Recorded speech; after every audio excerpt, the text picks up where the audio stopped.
Bonjour à tous, j'espère que vous allez bien. Aujourd'hui je suis avec mon amie Céline du blog et de la chaîne YouTube Wanderlust Céline. Je vous mettrai à l'écran et en barre d'infos ses réseaux sociaux si vous voulez aller les voir.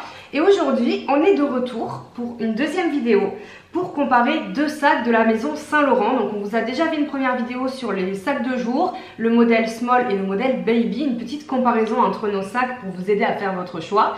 Et aujourd'hui, de quoi on va parler?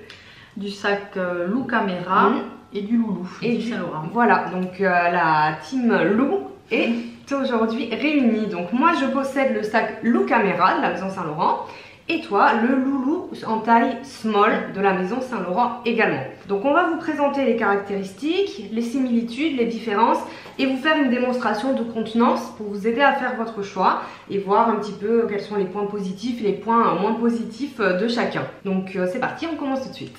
Alors on va commencer par les similitudes. Donc j'ai noté que visuellement on est quand même sur deux sacs qui ont des formats assez compacts, qui d'ailleurs vous allez voir au niveau des dimensions sont quasiment égales, presque.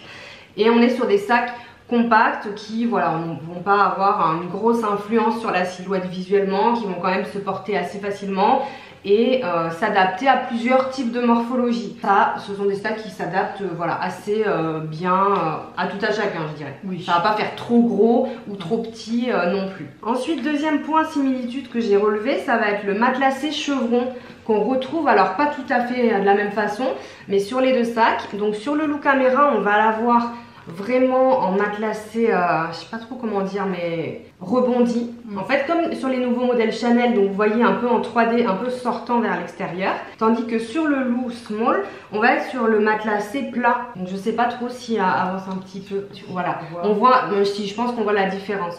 Donc toi, tu auras plus, du coup, on dirait plus les Chanel Vintage. Je compare avec Chanel, mais bon, même si on n'est pas sur la même chose, mais pour vous donner une idée, le matelassé plus plat. Mais on retrouve quand même le chevron sur les deux. Donc qui est un petit peu le cuir très identifiable de la maison Saint-Laurent, c'est un peu leur identité de marque. Oui. Et également on retrouve le logo Yves Saint Laurent sur l'avant pour les deux. Donc le fameux logo Cassandre qui est aussi iconique. Ah oui. Donc je sais pas ce que tu en penses, mais je trouve que ce soit l'un ou l'autre, on a vraiment les codes de la maison Saint-Laurent. Et si vous voulez un sac Saint-Laurent qu'on reconnaît, enfin avec voilà, une nouvelle fois l'identité très forte, que ce soit l'un ou l'autre, je pense que ça peut vous donner satisfaction. Ils sont reconnaissables entre mille. Voilà, donc c'est sûr que c'est pas les plus discrets non plus, non. Mais bon. Donc voilà pour les similitudes principales. Donc comme vous le voyez, on a toutes les deux un sac qui est noir avec la bijouterie argentée. On va être quand même sur une comparaison assez proche visuellement sur ces deux sacs là. Et ah oui, petit point que j'ai rajouté ensuite. Autre similitude, le cuir pour ces sacs là, donc on va être sur de la fleur corrigée pour les deux. On va pas être sur du cuir pleine fleur, donc c'est pas ce qui est le plus qualitatif. Moi je trouve que c'est le gros défaut de la maison Saint-Laurent, c'est qu'il y a beaucoup de sacs qui sont en fleur corrigée, ce qui n'est pas le cas du sac de jour, c'est pour ça que je le préfère. Mais ça a quand même une incidence sur la qualité.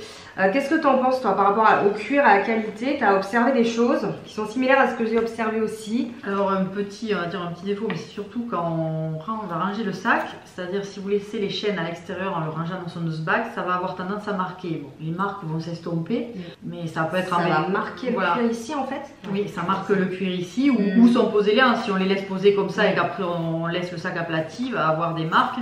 Et je pense, bon là, moi je fais assez attention, mais coup d'ongle ou autre, il peut marquer très vite. Ouais. Donc c'est ça qui est très dommage. Est-ce que tes coins sont abîmés ou pas? Alors faut savoir que Céline est quelqu'un qui prend vraiment beaucoup soin de ses sacs. Je sais pas si on va le voir, moi on est sur un sac. En même temps, mes sacs ne touchent jamais le sol. Voilà, elles sont des princesses comme moi. Elle est très soigneuse, tu es plus soigneuse que moi de toute façon, sachant que ton sac a 4 ans. Oui. Voilà, le mien est très récent, il est de cette année, il est neuf. Et toi, tu l'as acheté en seconde main, mais il était en état neuf, hein, totalement neuf, mais c'était en 2020. Oui. Donc voilà, mais voilà, cuir sensible, mais tu n'as pas non plus pour l'instant les coins abîmés. Et sachant que je le porte assez régulièrement. Elle le porte régulièrement, mais voilà. Elle fait attention parce qu'en dessous il n'y aura pas de pied par exemple. Et moi non plus d'ailleurs, autre point similaire. Ouais, je n'avais pas noté, mais on improvise aussi un petit peu. À savoir que pour, si vous voulez bien garder cet aspect, quand vous le rangez, l'important c'est d'y mettre une écharpe ou de le rembourrer avec quelque chose et de rentrer les hanches. Après vous le mettez en son de ce bag et c'est nickel. Bah, de toute façon, en général, pour tous les sacs de luxe en cuir, moi je recommande vraiment de les rembourrer quand vous ne les utilisez pas. Si vous les utilisez même une fois par semaine et tout et qui sont voilà, vivants on va dire avec vous, bon c'est peut-être pas forcément nécessaire tous les jours, mais si jamais en changement de saison ou quoi et pour je dirais à plus d'une semaine sans l'utiliser, il faut à tout prix les rembourrer. Très bien, on va passer aux différences entre guillemets, on vous montrera comme ça l'intérieur et tout et on avance un petit peu sur le déroulé.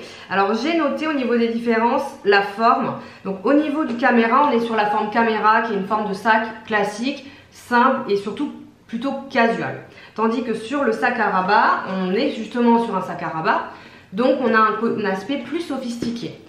Plus élégant, peut-être un peu plus féminin que ce type de sac. Parce qu'en ça, les caméras bags, il en existe aussi pour hommes. Hein. Enfin, je veux dire, c'est pour ça l'aspect casual est vraiment plus présent ici que l'aspect un peu plus chic sur celui-là. C'était une caméra que je voulais à la base en plus. Moi, oui. Je sais pas si tu te souviens. Si, je m'en souviens parce que oui, je me souviens aussi des prix auxquels ils étaient quand on faisait les recherches en 2020. On parlera des prix un peu plus tard.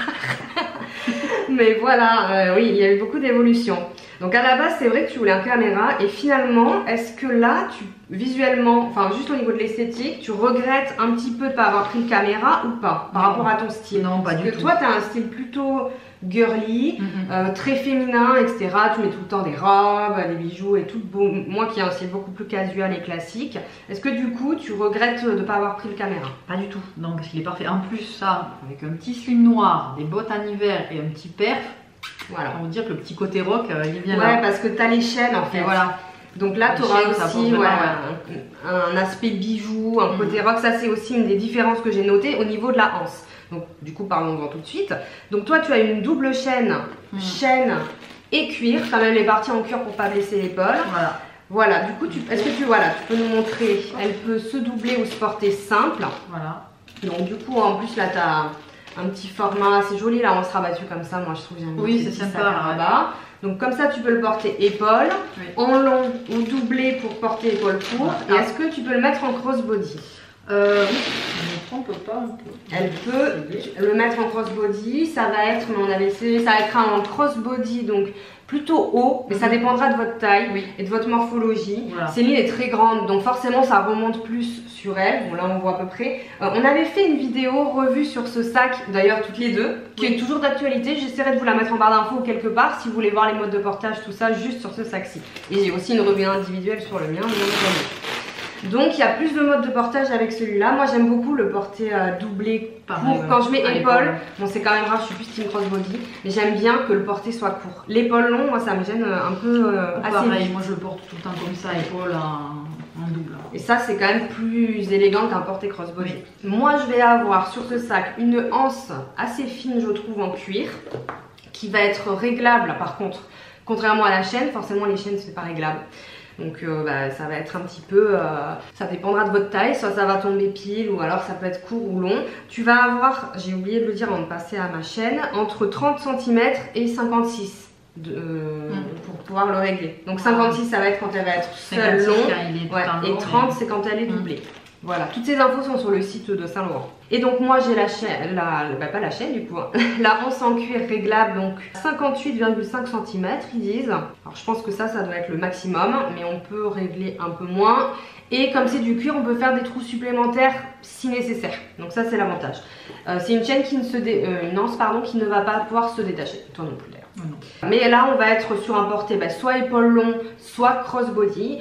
Plutôt crossbody parce que le sac est quand même fait pour être porté en bandoulière, on va pas se mentir. J'aurais dû commencer peut-être par les dimensions au niveau des différences, mais en fait c'est pas des vraies différences. Au niveau des dimensions, on va être sur 23 cm de longueur pour les deux sacs. Donc je sais pas si là vous avez l'impression qu'ils font la même longueur, et pourtant c'est le cas, donc c'est bien indiqué sur le site, mais moi j'avais aussi revérifié. Sur les deux on est sur 23, donc c'est vraiment une configuration très similaire. Et en hauteur on va être aussi sur quasiment la même chose, 16 cm pour le Lou Caméra et 17 pour le Loulou Small. Donc en fait à 1 cm près c'est la même chose. Ce qui va vraiment différencier ça va être l'épaisseur.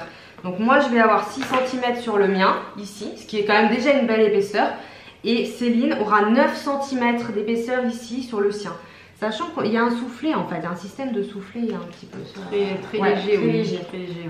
Donc c'est un sac qui va être un peu, le cuir est souple quand même. Le cuir est souple, va être un peu sensible. Voilà. Au niveau de tout ce qui est rangement, moi j'ai une poche arrière. sur les nouveaux modèles uniquement. Sur les anciens modèles que vous pouvez trouver en seconde main, la poche arrière n'était pas encore présente. C'est pour ça que je voulais absolument un nouveau modèle. Donc toi, pas de poche arrière. Ouais, c'est pratique, hein. Ouais. Et à l'intérieur, alors voyons ça. Donc moi, bon, vous le connaissez, j'ai un grand compartiment et une petite poche plaquée. Bon là, vous ne le verrez pas. Et c'est tout. Voilà, le sac va être très sobre au niveau de son montage. Le Loulou Small est un peu plus sophistiqué, heureusement, parce que son prix est quand même plus élevé, j'ai envie de vous dire. Oui, il est séparé en deux par Voilà. avec une petite pochette fermeture éclair. Et vous retrouvez par ici une Derrière. pochette plaquée. Ouais. Donc toi, le tien est séparé en deux. Le séparateur a une fermeture éclair, donc tu peux l'utiliser en pochette supplémentaire, donc ça c'est bien. Et la poche plaquée. Est-ce que tu aurais préféré qu'il n'y ait pas le séparateur au milieu? Parce qu'il y en a plein qui disent que ça, en fait, ça coupe de la contenance. Moi j'avoue que vu que j'ai beaucoup de choses, même dans un petit sac, j'aime bien séparer côté papier, côté maquillage ou autre. Donc ça permet d'organiser un peu mieux le sac. Ouais, du coup, c'est pratique. Hein. Au-delà de ça, je pense que souvent les sacs avec séparateur, c'est pour une question de structure de sac. Et c'est ce qui permet d'avoir déjà là, sur le côté, cet aspect un peu replié. Parce que s'il n'y a pas ça, en fait, il n'y a rien qui tient. C'est les coutures sont... Donc, du coup, ça permet d'avoir plus de structure. Moi, je préfère quand il n'y a pas de séparateur dans les sacs parce qu'on gagne de la contenance. Mais voilà, ça dépend du point de vue et de votre façon de vous organiser. Voilà pour l'intérieur. Je pense qu'on a fait le tour à ce niveau-là. Tu as des choses à rajouter au niveau des caractéristiques. Qu'est-ce que tu en penses? Les logos sont de la même taille. Après, on retrouve au niveau des rivets Saint-Laurent voilà, Paris. le petit Saint-Laurent Paris. Le petit fermoir sur celui-là à pression. Or, bon, je dois avouer, il faut prendre la main. Il peut être un peu, on va dire, tricky à fermer. Ouais. Donc, pas... Voilà, c'est pas... Et il faut viser pile poil. Mais ça, c'est le problème des sacs à rabat. Voilà. Et qui ont des fermoirs pression comme ça, qui n'ont pas des fermoirs à loquer ou à... comment on dit Enfin bref. Je comprends pourquoi maintenant beaucoup de personnes ont toujours leur sac ouvert. Ouais, il faut, style, faut viser pas. pile poil, donc pas si simple. Bon, il faut prendre le coup de main. Il faut prendre le coup de main, même pour l'ouvrir, il faut descendre. Voilà, bien sûr, j'y arrive pas devant la caméra. Ouais, il faut descendre. Oui, mais parce que tu es en face. Oui, quand je tu suis le en portes, face, tu le portes comme ça, t'as moins l'habitude. Mais oui, il faut le loquer en bas. Tu vois, même moi, j'y arrive pas. Il a pas envie. Voilà, il a fait sa rébellion. Bon, ben, fin de la vidéo, on fait pas la démo. Dernier point de différence et point le prix, bien entendu. Oui. Alors, au niveau du prix, pour le Look Caméra, on va commencer. Il est vendu actuellement au moment où nous filmons la vidéo. On n'est pas à l'abri des augmentations de prix ou des diminutions de prix chez Saint-Laurent. Récemment, on a vu que les prix ont baissé, ce qui est très drôle du coup. Sur celui-ci, on va être sur 1450 € neuf, qui est un prix très élevé. Une nouvelle fois, quand on a commencé à s'y intéresser en 2019-2020, on était à moins de 1000 €. Oui, tu t'en souviens, on aurait dû acheter à ce moment-là. Oui, c'était à 950 ou 960. Ouais, on était à moins de 1000, donc bon, je pense qu'on a un peu loupé le coche sur ce coup-là. Mais donc 1450 €. Donc moi je l'ai payé neuf sur Farfetch avec un petit code promo que j'avais réussi à trouver, environ 1200 €. Voilà, pour le sac neuf. Mais ça reste quand même un prix, moi, que je juge élevé pour la qualité, surtout du cuir. Après, c'est le sac le plus pratique de l'univers. Donc, je suis toujours hyper partagée avec ce sac parce que je l'adore, mais je trouve que le prix n'est pas justifié. Et le small, alors que moi, on est à un prix actuel de 2100 €. Voilà. 2100 €, sachant qu'il fait partie des sacs qui ont baissé, il me semble, quand il y a eu les baisses de prix Saint-Laurent au début d'été. Donc 2100 € pour le prix neuf. Et du coup, on a retrouvé grâce à l'article de blog que tu avais fait qu'en 2020, donc quand tu l'as acheté, il était à 1690 €. Oui. Donc ça fait du coup plus de 400 € d'augmentation en 4 ans sur ce sac. Et moi, je l'avais acheté en seconde main sur Vinted. Alors, seconde main, on va dire relatif, parce que la personne venait de l'avoir, donc il était neuf, encore dans son emballage, parfait, au prix de 1000 € si je ne me trompe pas. Environ 1000 €. Donc ce qui est quand même pas mal, parce qu'aujourd'hui, voilà, il y a 10 € d'écart. Oui, tu l'as acheté environ 1000 €, il coûtait presque 1700. Bon, ce qui n'est pas déconnant, c'est les prix qu'on peut trouver en seconde main. Maintenant, il est à 2100 €. C'est fou, ça a vraiment augmenté. Et pour autant, en seconde main, sur les prix, moi pour celui-là, quand je faisais les recherches, bon, j'ai pas trouvé parce que je voulais une nouvelle version et j'en trouvais pas. On les trouve aux alentours de, on va dire, 1000 €. Les noirs, des fois un peu plus chers s'ils sont en bon état. On en trouve à moins, si on peut faire des bonnes affaires à 900 € pour ces sacs. Donc la décote est quand même importante. Et ceux-là, c'est pareil maintenant, enfin, on les trouve quand même à des prix à 1200 €, il y en a de ceux-là, j'en ai vu. encore aujourd'hui. Voilà, donc moi je trouve que lui, 2100 € neuf, enfin de toute façon, généralement les sacs Saint-Laurent, moi je trouve que ça vaut pas le coup de les acheter neufs. C'est ce que j'ai fait parce que j'ai pas trouvé ce que je voulais, mais ça m'a un peu brisé le cœur. Mais on peut faire vraiment de meilleures affaires en seconde main sur la marque Saint-Laurent. En cherchant bien, en mettant les alertes et tout. Vous allez y passer du temps, c'est sûr. Ah ben oui. Mais vous pouvez trouver de belles pépites. Ça vaut peut-être le coup de passer 2-3 mois à faire des recherches pour trouver le sac avec la couleur, le prix qui vous convient, mais faire des fois des économies de quand même plusieurs centaines d'euros, quoi, voire moins 50% du prix. Clairement, on les trouve des fois certains à moins 50% du prix. Voilà pour toutes ces petites différences. On va vous proposer une petite démonstration de la contenance de chacun. Parce que comme ils ont des dimensions similaires, on peut se demander du coup, est-ce qu'il y a beaucoup de différences de contenance ou pas? Sachant que celui-ci est un petit peu plus épais, mais il y a les compartiments qui vont quand même réduire un peu la contenance. Et on sait que les sacs caméra, ils sont connus pour avoir une super contenance malgré leur petite taille. Donc on va voir un petit peu ce que ça donne à ce niveau-là. On a pris du coup des petits éléments chacune de notre côté. On va vous montrer ça. Alors, au niveau de la contenance, j'ai pris un livre pour vous faire le test, les lectrices. Donc le livre va rentrer parfaitement dans le Lookcamera. Pareil pour la liseuse, je ne l'ai pas pris mais ça rentre. Et toi, il va, bon, sans suspense, également rentrer. Voilà, donc livre format poche, hein, j'entends. Oui. Alors, du coup, on va mettre un petit peu... Tu veux commencer? Moi, je commence. Allez, vas-y, commence. Moi, ils connaissent déjà toutes mes affaires à force. Bon, pas de porte-carte, mais les papiers d'identité du coup qu'on peut glisser dans la petite pochette plaquée, ce qui est très pratique. Ouais. Petit porte-monnaie. Ouais, petit porte-monnaie compact, petit format. Porte-carte, mais du coup, Yves Saint-Laurent, assorti. On reste dans la marque. Le porte-clés Louis Vuitton, la pochette-clé. On a un petit miroir, un paquet de mouchoirs, les écouteurs sans fil, rouge à lèvres, crayon, le petit gel hydroalcoolique. Ouais, un petit format. Stylo, toujours utile. Liquide voiture. Un étui à lunettes de soleil qui est quand même assez rigide. Et on finit avec monsieur le téléphone. Hop, on va le mettre dans le bon sens. Et là, il est quand même bien plein. Là, il est bien plein. Ouais. Il est bien plein. Et il ferme, oui, bon, on est toujours le petit côté, mais bon, voilà. Voilà. Donc, en vrai, je pense que tu mets un peu plus de choses que moi. Mais bon. Ça se vaut. Je pense que ça se vaut. Alors, moi, je mets quoi? Est-ce que je peux... Je sais même pas si je peux mettre tout ce que j'ai pris. Je pense aussi. Je peux mettre ma bouteille d'eau plate. Alors, toi aussi, tu pourrais la mettre dedans, hein, parce que si elle rentre dans le mien, dans celui-là. Ou... Après, moi, je peux mettre aussi une petite bouteille d'eau style Evian, les petits formats. Puisque maintenant, j'utilise celle-ci. Et elle rentrerait dans ton sac aussi. Une petite pochette, ou en tout cas, objet de ce format-là. Porte-monnaie Yves Saint-Laurent, qui me sert de porte-carte de tout en fait. Le porte-carte Louis Vuitton que je vais mettre pour le coup, s'il y a ma carte de transport, à l'arrière du sac, donc dans ce sens. Alors il y en a qui m'ont demandé si le téléphone rentre dans la poche arrière. Donc il rentre, c'est pas un Max, c'est un iPhone 15 Pro classique, donc il rentre comme vous le voyez, pas de souci. Juste, vous voyez, ça déforme un peu, enfin ça fait une épaisseur. Donc moi je le mets pas personnellement parce que j'ai pas envie que la poche elle commence à bailler plus tard. Mais ça passe. J'avais répondu en commentaire à la personne qui m'avait posé la question. Pochette clé Louis Vuitton avec mes clés, bien entendu. Bon, le téléphone tant qu'on y est, il passe aussi, je mets en hauteur. Des mouchoirs, c'est bon. Là, ça commence déjà à être un peu, à être bien. Je peux rajouter les écouteurs. Et après, là en fait il est bien, mais j'ai encore de la place ici en hauteur et je peux mettre éventuellement un étui souple avec les lunettes de soleil. Toi, je t'avais passé un étui rigide. Donc bah de toute façon en général les lunettes je les mets sur moi, donc là si je le mets comme ça fait, enfin en vrai si je le pousse il va fermer. Un peu de juste avec les étuis à lunettes. Donc on va dire que je vais mettre les lunettes de soleil sur ma tête. Ou alors je peux les mettre je peux les mettre dedans si jamais j'ai plus envie de les mettre sur moi et du coup ça ferme avec. Mais la petite pochette rose en vrai je la prends plus tous les jours avec moi. Oui. Je la prends au boulot avec mon sac ordi et tout, mais sinon pour le quotidien je la prends pas. Donc voilà, c'est quand même pas trop mal parce que j'ai quand même la bouteille d'eau. Hein. Donc je pense qu'on a une contenance qui est quasiment la même. Bon, oui, on voit pas trop vraiment qu'il est quand même relativement chargé. Il garde, bon là j'ai juste enlevé le téléphone, mais il garde ça.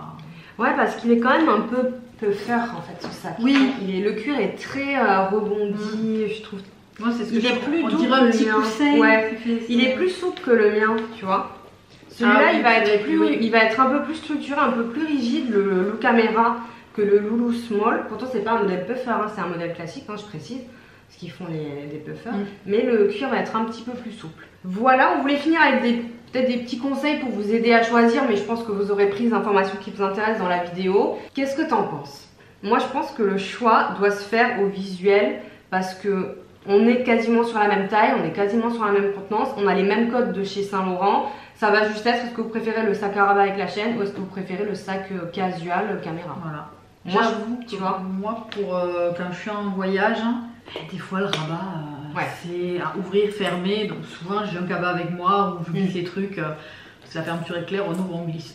Mais voilà. Oui, il y a l'acte d'ouverture, c'est sûr, est plus laborieux sur celui-là que celui-là. Bon, il a un zip. Les deux, du coup, sont sécurisés pour les transports en commun. Oui. C'est vrai que celui-là, moi, je peux l'ouvrir à une main. Bon, je pense que tu peux l'ouvrir à une main aussi, mais peut-être c'est plus laborieux. Mais c'est vrai que comme c'est devant toi, en fait, tu glisses juste ta main. C'est plus facile qu'avec le rabat. Mais moi, je trouve quand même que le rabat est plus joli esthétiquement parlant. Bah, ça fait un peu, ça fait une petite enveloppe, j'aime bien cette espèce. Oui, c'est ça, ouais, c'est vraiment le rabat enveloppe qui va être en pointe. Et moi, les pochettes, c'est ça, c'est vraiment l'identité de Saint Laurent. Après, moi, je trouve que les chaînes, c'est toujours plus esthétique sur les sacs que les anses en cuir. Mais à choisir, je choisirais toujours les anses en cuir parce que je les trouve plus confortables et je trouve que ça me fait moins mal au dos et c'est un petit peu moins lourd. Après, celui-là, pour l'avoir porté assez souvent, il est pas lourd, enfin on le porte, il est assez... Même s'il est blindé, en fait la chaîne elle soutient bien le poids. Il reste assez léger, et oui la chaîne, et puis le fait qu'il y ait cet empiècement en cuir, ça équilibre. Parce que la chaîne est quali quand même. Hein. Oui. Franchement, ça faisait un moment que je l'avais pas vue, que tu l'avais pas... La chaîne est très belle et surtout elle n'a pas bougé, il n'y a aucun signe. Il n'y a pas eu d'oxydation. Non. Ouais, parce qu'une nouvelle fois, Céline a 4 ans de retour sur le sac. Il n'y a pas eu de coin abîmé ou quoi. Franchement, oui, il est comme neuf.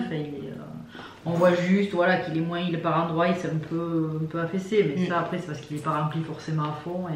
Et pour l'entretien, tu l'entretiens comment, toi? J'ai un lait spécial pour le cuir. Le saphir? Oui, saphir ou l'autre marque, je ne sais plus. Mais généralement, quand je sais que je vais le remettre prochainement, j'y passe un petit coup de brosse. Et j'ai un gant aussi, un gant lustrant pour j'ai jamais essayé ça. Qui est pas mal. Et sinon, quand je vais le ranger, que je sais que je le porterai plus, je vais le brosser, je passe un petit coup de lait, je le brosse. Je rentre ces deux petites à l'intérieur. Important. Et je lui mets une petite écharpe et il retourne à son dust bag. Et par contre, moi je le range droit comme ça. Ouais, à plat. À plat, voilà. Sur ce genre de sac de forme, c'est hyper important. Mais moi je range aussi à plat, droit, enfin comme ça. Voilà, debout en fait. De toute façon, tous mes sacs, je les couche pas. Et dans le même mes sacs comme ça, il est vraiment bien à l'abri de la poussière. Et, parce que je sais qu'il y en a un certain nombre dans les vidéos, les filles qui exposent dans les. Mais bon, moi il est rangé bien. Pas de vitrine. Voilà. Donc, moi je fais pareil pour l'entretien. Le gant lustrant, par contre, je connaissais pas, ça peut être pas mal. Pas mal. Ouais. Même si on est sur du cuir corrigé, qui est pas plein de fleurs, c'est quand même important d'entretenir. Je l'imperméabilise aussi. Ah oui, t'as le spray. Ouais, j'ai le spray imperméabilisant. Bon, certaines diront il n'y a pas besoin, mais moi je préfère parce que un jour comme aujourd'hui où il y a une averse qui arrive. Voilà, je préfère, pour peu que j'oublie mon parapluie ou quoi, je préfère être tranquille et il est imperméabilisé, ça lui fait pas de mal. Mais il n'a pas du tout d'étain sur aucun de tes vêtements en 4 ans. T'as pas eu de soucis de décolo ou autre. Après ça c'est du cuir, en plus c'est pas du plein fur qui est hyper traité. Donc normalement il n'y a pas de soucis. Moi non plus j'ai pas vu de soucis.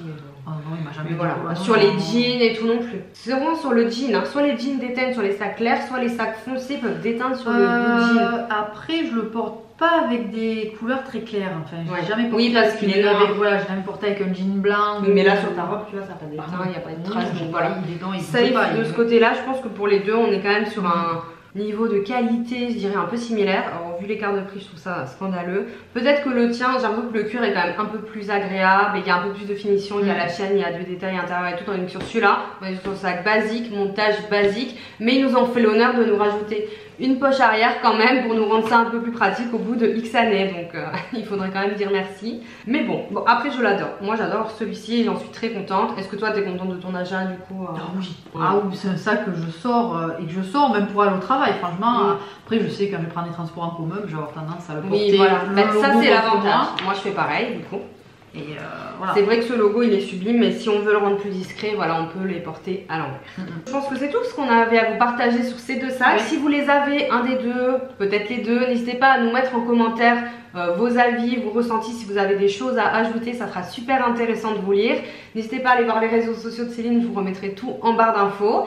Et voilà, dites-nous si vous voulez qu'on fasse d'autres vidéos ensemble dans l'année, ça pourrait être assez sympa de recroiser notre collection. Céline a un sac Chanel vintage, je n'ai pas de Chanel dans ma collection, donc si vous voulez qu'on vous en parle ensemble, il faut nous le mettre en commentaire. C'est bon? Oui, c'est ok pour toi. Merci beaucoup d'être venu et on vous souhaite une bonne journée. À bientôt, ciao.